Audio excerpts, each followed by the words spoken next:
Bueno, yo soy Juan Carlos Endara, yo soy psicólogo clínico. Actualmente estoy trabajando desde el enfoque cognitivo-conductual. Centro mi práctica en la psicoterapia para pacientes con obesidad.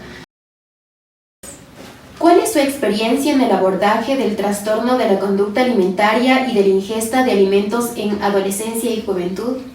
Bueno, como les mencionaba, yo tengo mi experiencia principalmente está centrada en lo que es trastorno de atracón sería.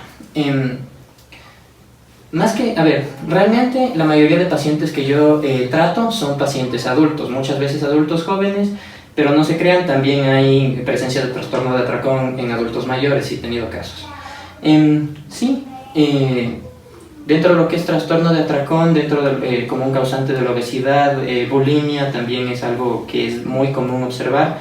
Sí he tenido ya tengo alrededor de 2 años y medio. Realmente hay que considerar también que ciertas herramientas de los enfoques sistémicos, por ejemplo de la terapia estratégica, pueden resultar muy útiles al momento de trabajar con pacientes con trastornos de alimentación. Dentro de todo tenemos que considerar que cuando hablamos de trastornos de alimentación no estamos hablando de solamente una persona, un individuo enfermo porque presenta los síntomas, sino que muchas veces hay que tener esta lectura de cómo todo un sistema alimenta y retroalimenta esta dinámica de los trastornos de alimentación. Ahí es donde la terapia familiar también viene a aportar herramientas muy útiles para este manejo. Bueno, realmente 3 años de experiencia respecto del tratamiento de trastornos de alimentación. Realmente el punto en el que más dificultad he tenido dentro de este aspecto es propiamente el trabajo con trastornos del tipo restrictivo, porque a mí me llegan más pacientes desde la perspectiva de hiperfagia, o sea, con exceso de conductas alimentarias, más que con... Como futuros profesionales, ¿qué es importante considerar en el manejo del paciente con trastorno de la conducta alimentaria y de la ingesta de alimentos? Bueno, depende, cuando hablamos de trastornos de la conducta alimentaria no podemos como decir que es un trastorno, o sea, podríamos decir que es de alguna manera como un cierto espectro. No es lo mismo como tener el abordaje que se hace para un trastorno más del tipo restrictivo que un trastorno del tipo hiperfágico con episodio purgativo o sin episodio purgativo. O sea, tenemos que tener como bien clara la psicopatología para esto. Ahora, algo que es muy importante desde los enfoques que yo manejo, y de hecho es algo que se recomienda también para el tratamiento de las personas con trastornos de conducta alimentaria, es instrumentalizar la relación, o sea, poner la relación terapéutica como en primer lugar y como un eje central dentro del tratamiento. Si es que lo leemos desde una línea conductual, es generar la alianza terapéutica y utilizar la relación como un motor. Si es que lo planteamos desde otros modelos, podría ser manejar la transferencia, a pesar de que no son los modelos que yo manejo en el enfoque psicoanalítico. Es importante considerar que muchas veces las personas con trastornos de alimentación llegan hartos. Entonces llegan hartos de que la gente les esté diciendo qué hacer, qué comer, que les esté diciendo que ya deja de hacer esto, que te estás matando. Entonces esto solo logra que los pacientes como que alcen sus defensas. Entonces, o sea, llegan en una posición muy defensiva y piensan que en el tratamiento el psicólogo va a tener esta posición también mucho de corregir y de ¿cuál sería? Darle instrucciones y guiarle, esto es exactamente lo que tienes que hacer y punto. Como dije, el trabajo con la relación es fundamental. Tenemos que lograr sobrepasar estas defensas, tal vez no, eventualmente, por ejemplo, en las primeras fases del tratamiento, podría ser posible, ¿cuál sería la manera? Aunarnos, no más que aunarnos, como apoyarnos del síntoma para crear una relación terapéutica. Ya. ¿Qué se debería evitar realizar al tratar a pacientes con este tipo de trastorno?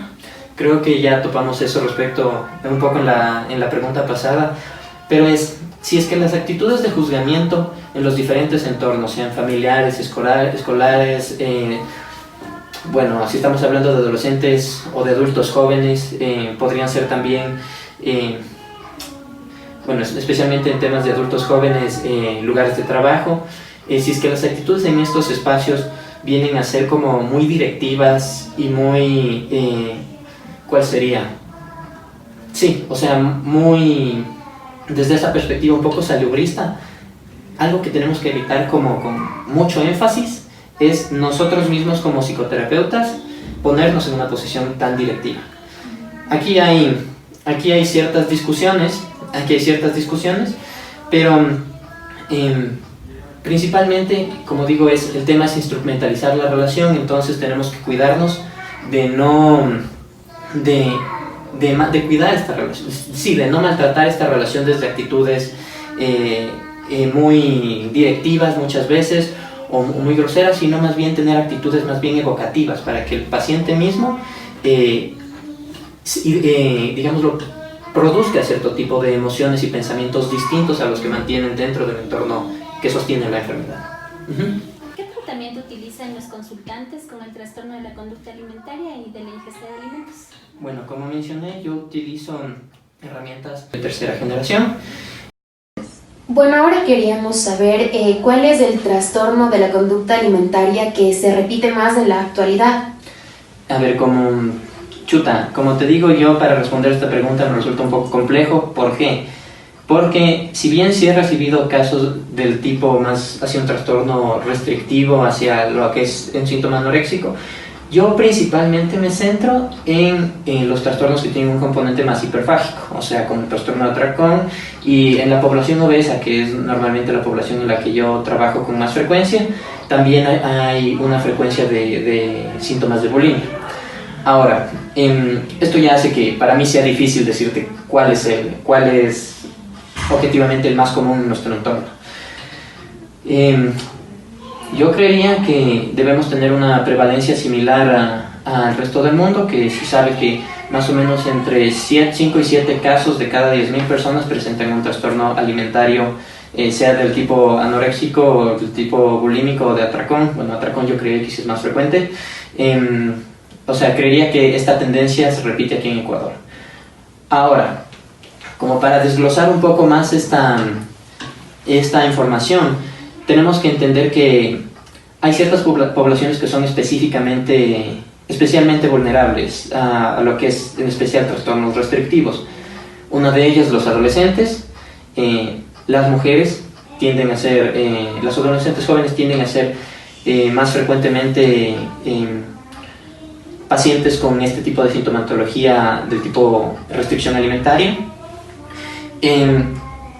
Y algo que es bastante paradójico es que no son adolescentes de cualquier estrato social, digámoslo así, sino contrariamente a la mayoría de trastornos de psicopatologías, parecería ser que un nivel social más bien elevado tendería a ser un factor predisponente más que un factor protector para este tipo de trastornos del tipo restrictivo en la alimentación en adolescentes. Ya. ¿Qué recomendaciones usted considera importante para prevenir algún tipo de trastornos alimenticios? Para prevenir cierto tipo de trastornos alimenticios. A ver, esta también hay como muchísimos puntos de abordaje. A ver, ¿qué tenemos que reconocer? A nivel social y a nivel de medios de comunicación es como se presenta una imagen del cuerpo, en especial del cuerpo femenino, desde un ideal de delgadez. Entonces, este es un factor social que incide en este síntoma específico de la percepción de imagen corporal. Cuando tenemos este estándar a nivel de medios de comunicación y este estándar también a nivel de percepción social, sí va a incidir en que las adolescentes principalmente valoren su cuerpo de una manera negativa por no cumplir este estándar. No es tan fácil en este sentido hacer una prevención desde una práctica individual, sino que esto tiene que ser algo que se haga ya desde un manejo de medios de comunicación a gran escala. Eso es un componente como complicado. Ahora, en términos de prevención, o sea, tenemos que poner en consideración también algunos de los factores que inciden en que aparezcan los trastornos de alimentación. hay que, fomentar una cultura también de autoaceptación, una cultura también podríamos hablar de una autoaceptación incondicional, no solo de una aceptación incondicional del otro, sino de una autoaceptación incondicional de cada uno, que incluye esta dimensión que es tanto corporal como entender que el yo, el self, entender esto socialmente y entender esto también en nuestro discurso cotidiano. Ahora nos podría compartir una experiencia que le ha sorprendido más en algún caso. A ver, yo creería algo que me ha llamado mucho la atención.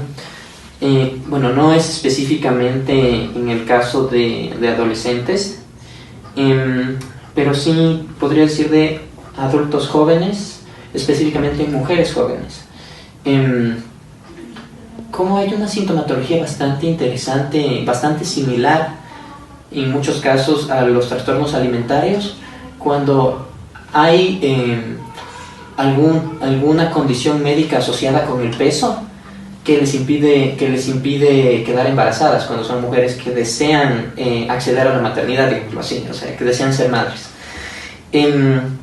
Sí, es una de las cosas que no había encontrado documentada en ninguno de los textos en los que he revisado ni en las capacitaciones en las que he hecho, pero sí, hay como un cierto síntoma medio anoréxico en mujeres que no pueden concebir por su peso. Sí, he visto eso, es algo que me llama bastantísimo la atención. Y ahí la última sería, ¿cuáles son los factores vulnerables para que una persona tenga una predisposición a un trastorno? Bueno, en este caso, como usted nos ha compartido, que trabaja más con los trastornos de obesidad, entonces en este caso, el trastorno de obesidad.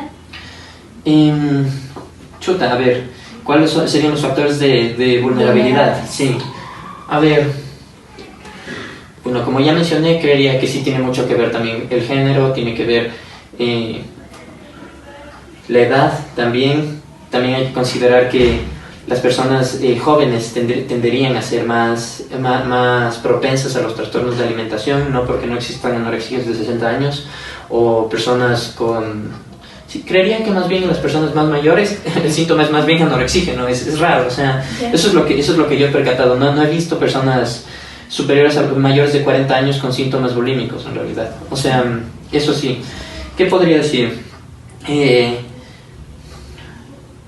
A ver, en el análisis familiar que se hace, sí hay un factor muy interesante que tiene que ver con la aparición principalmente de conductas anoréxicas en las adolescentes y en las mujeres jóvenes, que es la presencia de una madre con síntomas anoréxicos. O sea, es como hay también una transmisión intergeneracional de este esquema del pensamiento de un cuerpo. Ni siquiera podemos hablar de una perspectiva de un cuerpo sano, sino un cuerpo delgado y por delgado bello. O sea, es como un enfoque, digámoslo, como en la familia existe más este imaginario de la belleza asociada con una delgadez extrema. No, si esto existe en la madre, probablemente vaya a aparecer también en la hija adolescente. Ya, pero cuando usted dice de madre, ¿es que o sea, la mamá se ve así, es delgada, o es porque le imparte, por ejemplo, no comas porque estás gorda, o tienes que por ejemplo, ver? Sí, hay muchas cosas, o sea, en términos generales es como que hay este mediador cognitivo, esta idea de la imagen corporal. Entonces esta idea de la imagen corporal en la madre va a afectar la propia conducta de la madre, como va a generar unas conductas muy directivas a la hora de comer en los hijos. O sea, eso es algo típico de observar. ¿Qué otra cosa? Sí, o sea, muy desde esa perspectiva un poco salubrista, algo que tenemos que evitar con mucho énfasis es nosotros mismos como psicoterapeutas ponernos en una posición tan directiva. Aquí hay ciertas discusiones, pero principalmente, como digo, el tema es instrumentalizar la relación, entonces tenemos que cuidarnos de cuidar esta relación, sí, de no maltratar esta relación desde actitudes muy directivas muchas veces, o muy groseras, sino más bien tener actitudes más bien evocativas para que el paciente mismo, digámoslo, produzca cierto tipo de emociones y pensamientos distintos a los que mantienen dentro del entorno que sostiene la enfermedad.